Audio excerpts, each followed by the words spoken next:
morning, everyone. Welcome to another episode of Did You Know? My name is Angie Perez with Paradigm IT Group, and we are kicking off a new series I'm really excited to share all about. It is going to be Ask the Expert episode. So once a month, we'll try to highlight some of your questions and bring an expert and kind of, dive into that particular topic for you guys. So our very first guest is Isabella, and today's episode is all about the dangers of social media for our teenagers. So Isabella, please tell us what makes you the expert of this topic. Well, I would say that first of all, I'm 13, so teenager years, kind of know a little bit more. Also, I'm in middle school, so I kind of, always am around social media, basically 24/7. And I have to say that basically all my friends, they have social media, so they'll come up to me like, hey, I found this on Instagram, Snapchat, and everything. So I'm just kind of informed about everything basically. Mm-hmm. And I should tell you, Isabella does not yet own her own phone. So for us parents out there that feel that we are trying to delay the ability of our teenagers to be exposed to social media by not giving them their own gadgets. Little do we know they are exposed on a daily basis. So this is for everyone, all parents out there. All right, so we have a few questions to ask Isabella, and we'll kick it off. My first question is, Isabella, what % of your friends would you say have social media accounts? Well, to be flat out honest, I have to say 100% of my friends that I know around me basically use social media every single day. Gotcha. Yeah. So I'll tell you just briefly before I go into the next question. There was a report that was put out. I'm sure you might have seen it on social media. It was Sarasota Fox 13 put out a report.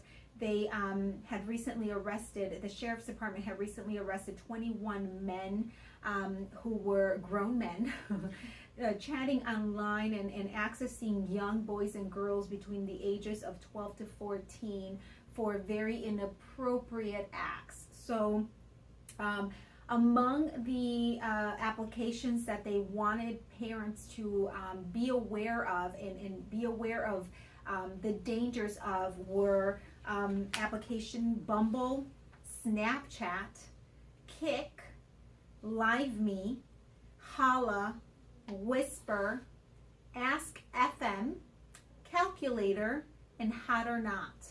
So, the major is that they were, giving teenagers access to engage in conversations just pretty much, across the board with anyone. So, I'm going to set this aside. I will post a link for you guys so you guys can take a deeper look into that. But my second question for Isabella is, what would you say are the top 3 dangers? So this is from a teenager that a teen using social media is exposed to.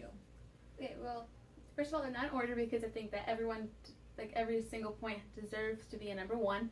But my first one is the ability to share and talk to strangers. Mm-hmm. Basically, it could be in the state, in the country, or even a half across the world or the globe, basically.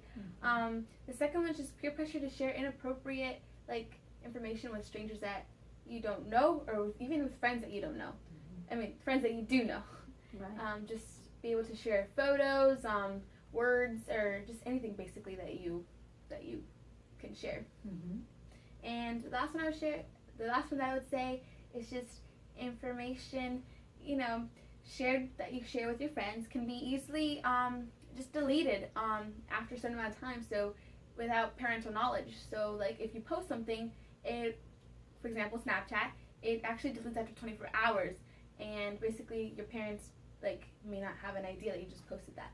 Gotcha. Yeah. And I know that there's a secret language also, or not secret, but there's special code text messaging language that is now part of a teenager's world. And so, a lot of times us parents, we look at posts and we just don't realize the extent of a conversation because we need a decoder for that. So that'll be another episode. Okay, my next question is, are there any stories or just any experiences that you would like to share, you know, for parents to have a higher level of awareness when it comes to social media? Well, actually, I do. I knew a person Mm-hmm. who was actually peer pressured into social media and ended up sharing just inappropriate information, including photos to a boy that she had a crush on. And I ended up saying something, but based on the platform that she was using, it just, the parents weren't able to see the stuff that she did or what she didn't do. So it ended up being just, like a forget thing. Yeah, so there was no evidence for Yeah. them to be able to see. All right, and my last question for Isabella is, what advice do you have? I want you to take yourself out of the 13-year-old shoes right now and put yourself in the shoes of, I don't know that you can, of a parent yet, but just someone looking at it from the outside in. What advice would you have for parents in regards to social media and teenagers? Well, I mean, first of all, I would say that if you do allow your kid to have social media, I would say that, I mean, just make sure that they're only talking to their friends, and know who their friends are before you allow them to invite them. And also to just make sure that you regulate it like daily, just to make sure that that they're not hiding anything, that they're not keeping something from you. Because I know it might be hard as a parent to know that that your child is hiding something from you and you don't have no idea about it. And I think that if you think that your child isn't ready for social media, I think that that you should at least sit down with them, have a conversation with them, and at least talk to them about why you're not allowing them to have social media. Because I think that sometimes as teenagers we want just our one side. So if you're oh, you can't have Snapchat because blah blah blah blah blah. I think that we as teenagers were that's not fair. My friend has and I don't. I hate you. And I think that that sometimes we need to also step out and listen. And I think that it's a great thing that when you sit down and talk to your kid about it and be I'm not allowing you to have this yet because blah blah blah. I think that your child will understand as well why you're not allowing them to have it. And that way they because I know that every parent loves their child, and they want what's best for them. So I mean, I know that that will understand, hopefully. Yeah. So it's a process. Yeah. So hopefully they understand. Hopefully they come around. Sometimes they don't. But sometimes we just have to be parents and try to protect them as much as we can from the world that is out there and the world that they live in. Which has all of these dangers. Just they're no longer so far away from our communities. They're at our doorstep, and it's important for them to understand why why we do what we do. So this is your first Did You Know? Ask the Expert episode. I hope you guys enjoyed. If you have any topics that you would like to have us do future Ask the Expert episode on, please comment on this video and we'll definitely take it all into consideration. On that note, guys, have a wonderful week. Go forth and conquer, make it happen, and we'll see you guys next week.